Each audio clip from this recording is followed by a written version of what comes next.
Sophia, David, Jennifer, Janelle, John, Ryan, welcome Ryan's mom, Ron LaPointe, and welcome Ophia, welcome Ophia to the band. That was great.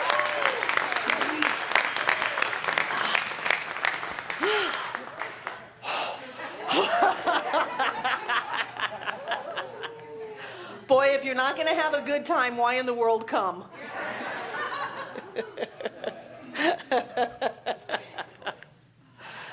So, give it to get it. I've been kind of looking at myself lately. It's not uncommon, but I just thought I'd share with you. I've been teaching Fenwick Holmes for a good year now, and it was time to come up with another book to finish up the last 2-month stretch before the prosperity class, and I couldn't find a book that I liked. I felt kind of done with Fenwick. Fenwick is great. I love Fenwick, but I felt kind of complete. I had a book that I thought I was going to use, and John saw it and said, "Oh, no, that's the prosperity class book." And so I realized that what I really wanted to do was just talk about what I know, instead of talking about this person knows this and that person said that. I know some stuff.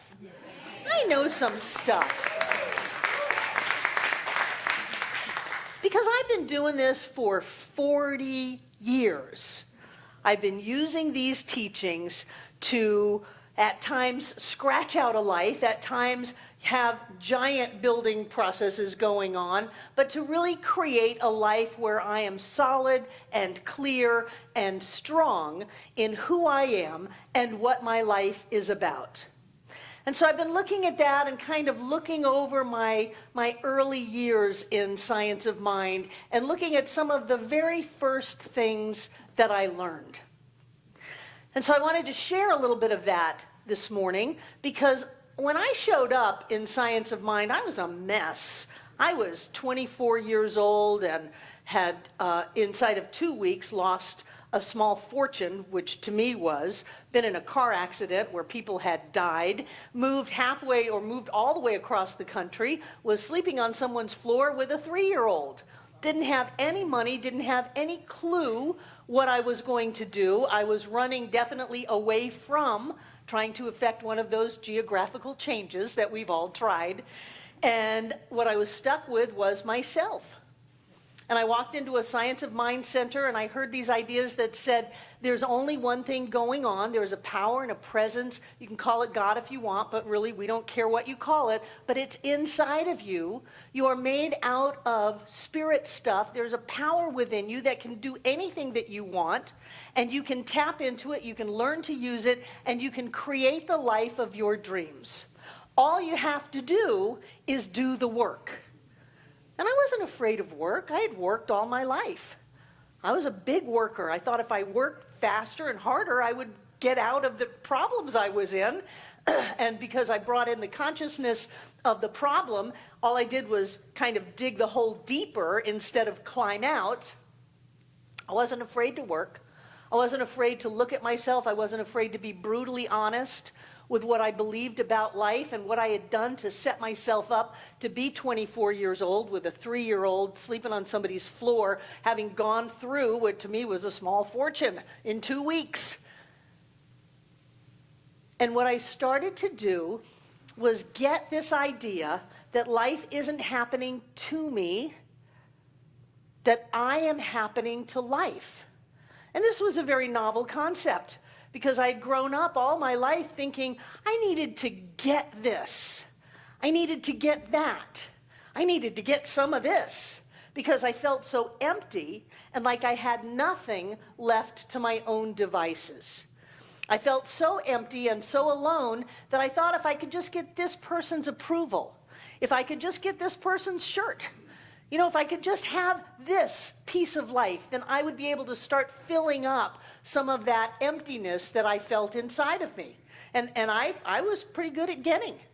I was small, so I was probably around 6. I had already started walking myself to school, so I was probably around 6 when I learned how to steal from the local 7-Eleven. And if you're small and you have a pretty smile,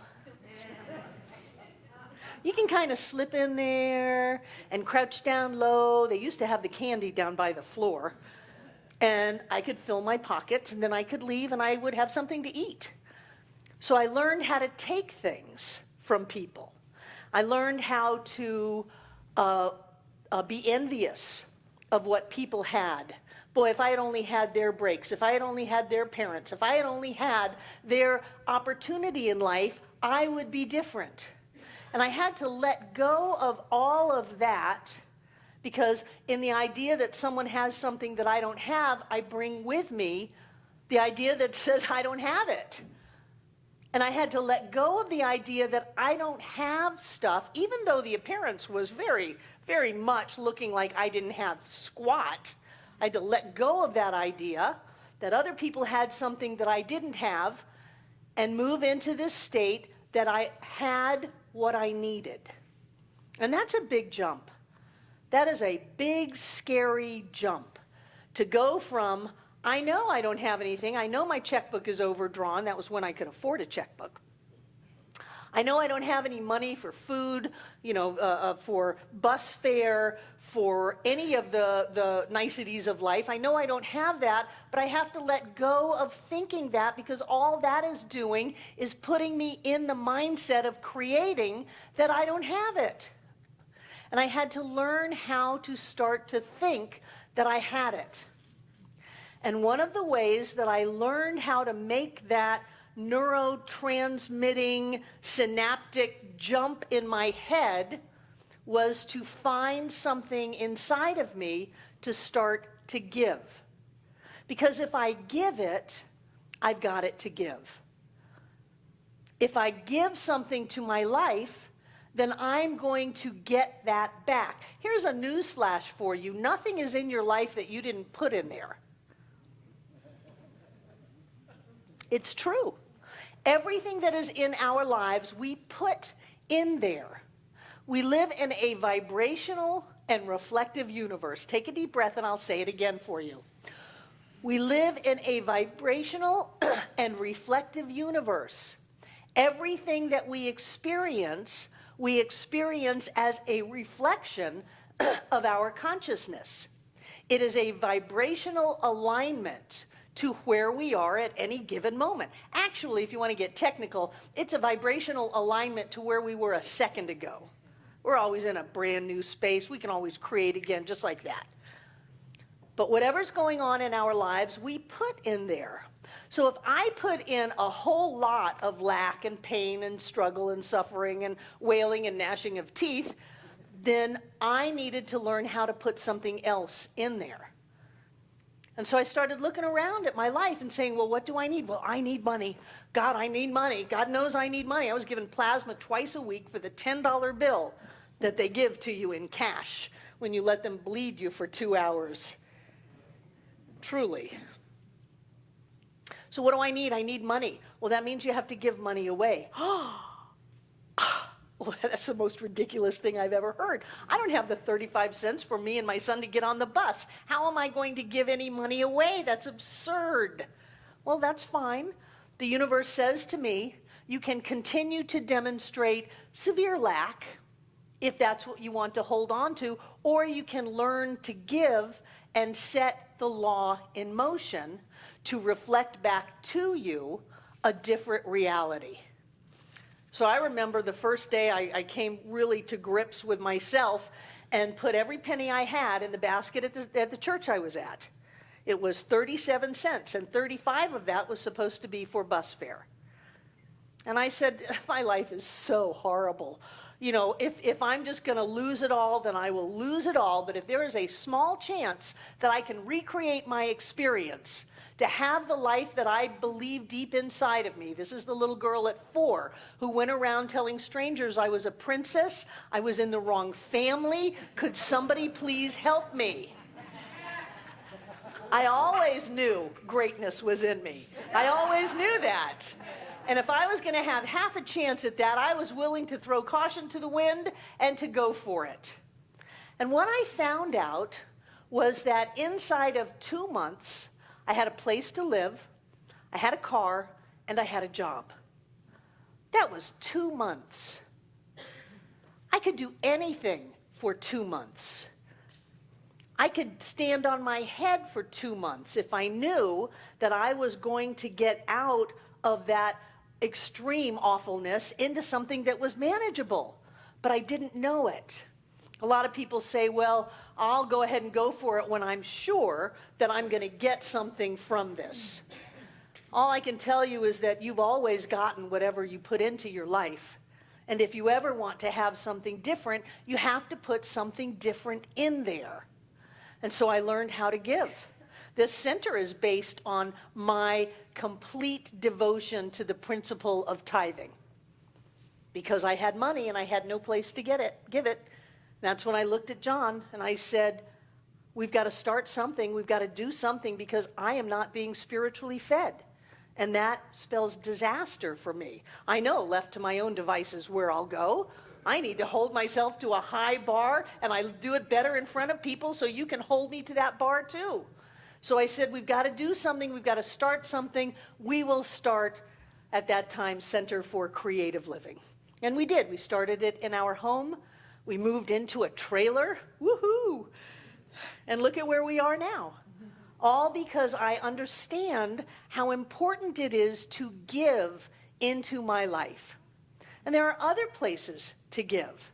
You know, that's just usually the surface one is about money, but other people have important things that are going on in their lives. They need love. And truly, we need love to survive. If we do not feel loved, we will die. If babies are not held and rocked and cooed to, they will die. Even though they have a full bottle and a clean diaper, they will die. So we need love.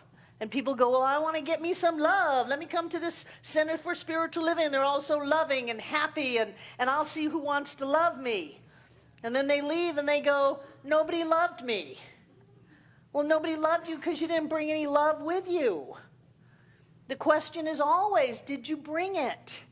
It's kind of like bring your own bottle. Except it's not a bottle. It's bring your own life. Bring your own experience. Whatever it is, it's up to you to bring it. If you come into this center and you go, I want to get to know you. I want to love. I want to be happy. I want to be joyous. I want to jump in. I want to participate. I want to play. You will have infinite opportunities to grow, to connect, to feel loved, to be important, to play. But if you come in and go, these people are too happy. Oh my gosh. Oh, and she's talking about money. All she wants is my money. These people, oh my God. Then that's what you're going to get because you brought that. But if you walk into here and you get that there are things that we hold as a group that can demonstrate miracles in your life, go to Shirley's Miracle Group.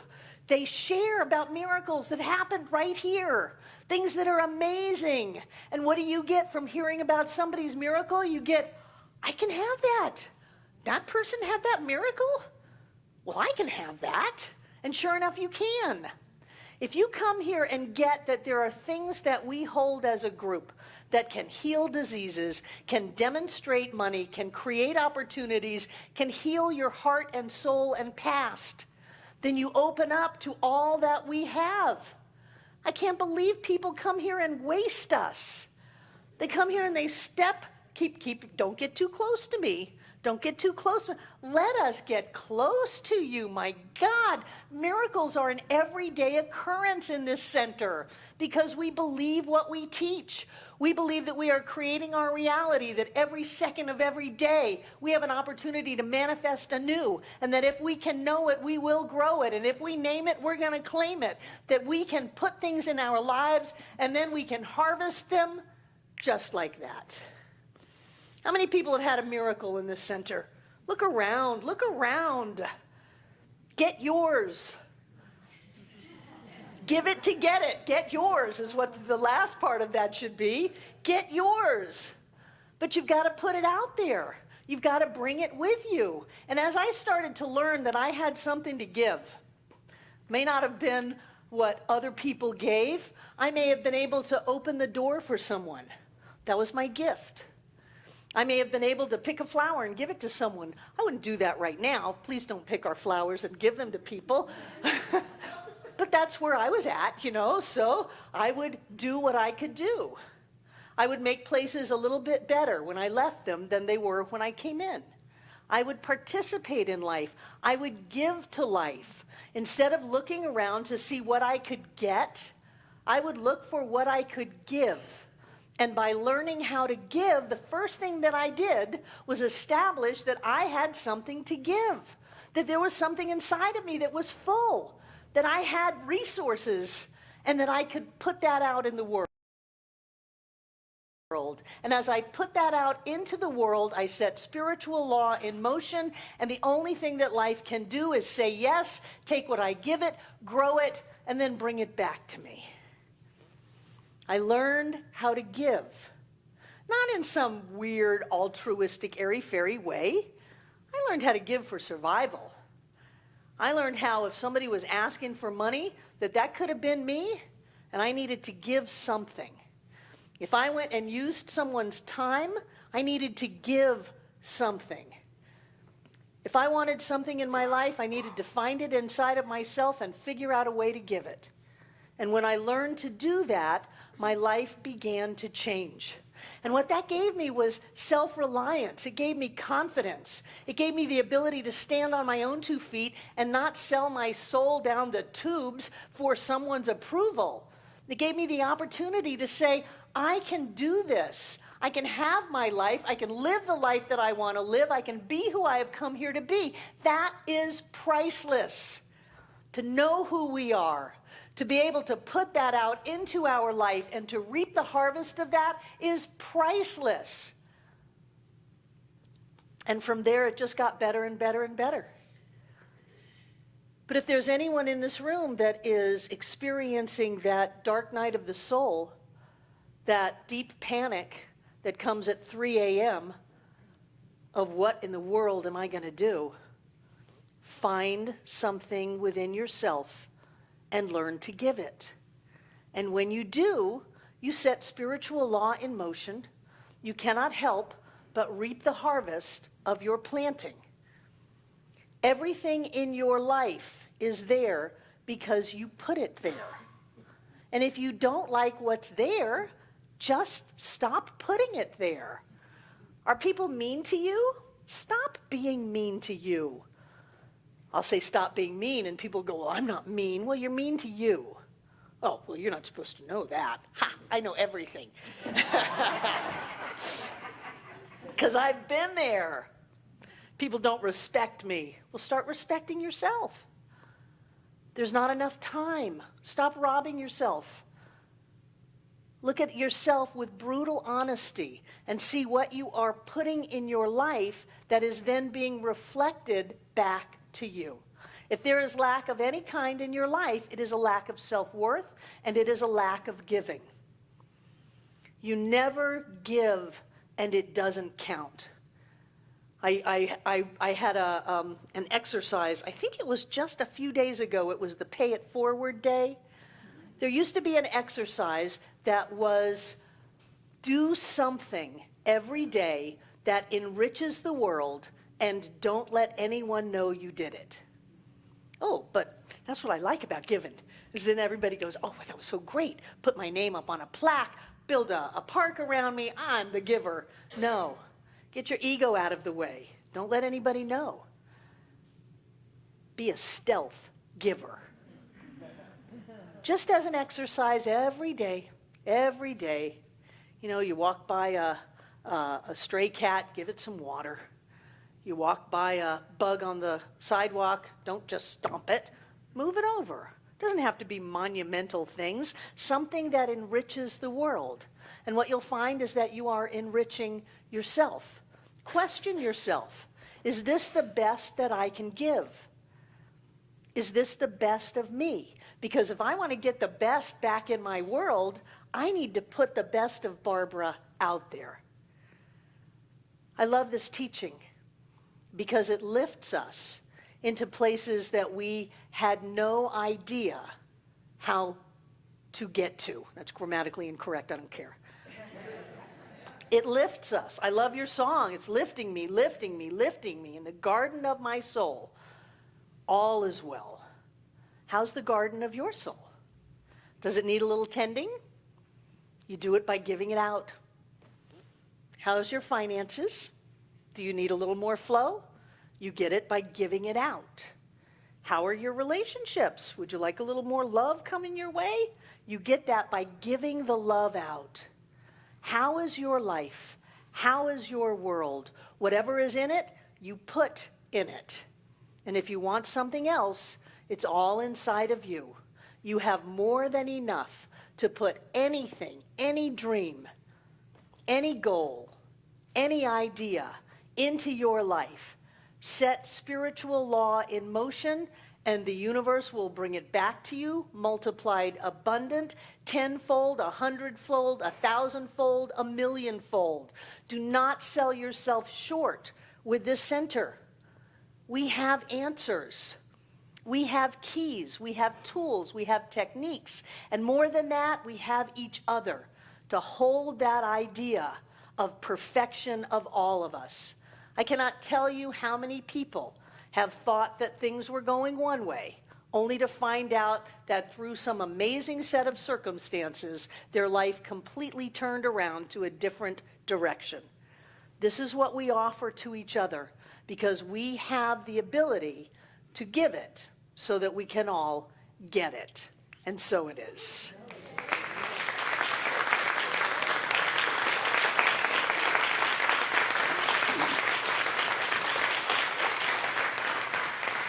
Thank you, thank you, thank you. And our welcomer, where's Ann? Here's Ann. Our welcomers have a card for you. Who's here for the first time? Welcome, welcome. Who are you? You're friends of David. Welcome, friends of David. I'm so glad that you're here. Who else is here for the first time? Oh, we have Charles and Hugh, right? Charles and Hugh. Charles came up from Wilmington, North Carolina, to pick up his brother Hugh and bring him to this center. Hugh has been involved in divine science for decades and was a personal student of Joseph Murphy. Yes, yes. More on that, Hugh lives in the Battery Park Apartments and doesn't have a vehicle. Might anyone be interested in giving him a ride to the center some Sundays? Olympia, Hugh, look at each other. You two need to get to know each other. There we go, yay! Boy, anybody who knew Joseph Murphy, that's great, that's great. Anybody else here for the first time? We've got Ryan's mom, welcome, welcome, welcome. These cards say, please put me on your mailing list. If you want to know what's going on at this center, you can give us your name and address. If you want email only, just check the little email box and we'll put you on the email list and let you know all the cool things that are happening. The welcomers have a gift for you out in the foyer, but more than that, I'm so glad that you have come to this center. I'm so glad that you have availed yourself of this idea that says there's something inside of us that can do anything. We're not ready for you. I'm being invaded here. Come on in, kids. Come on in. And now I'd like to invite our prosperity acceptors to come forward. Take out what you're going to give, and I'd like to share with those of you watching on YouTube, all 10,000 of you. Thank you for being a part of our Sunday celebration, and you too can support this work by simply clicking the donate button that's on your screen right now. Those of you in the room, thank you for the many ways that you support this center, whether it's money in the baskets, whether it's through PayPal, through the donation station in the social hall, whether it's through mailing in checks, however you do it. Thank you for what you do. It allows us to have a strong, financially stable center where we can do things like sparkle days and look pretty and pay off mortgages and buy more cameras. 3 cameras are in the works for the room, so yay. I like to open up my hand, put the gift on my hand, and cover it, bringing it close to my heart, as I know that God is the source of all. Breathe that in. As available as the air that we breathe, is money.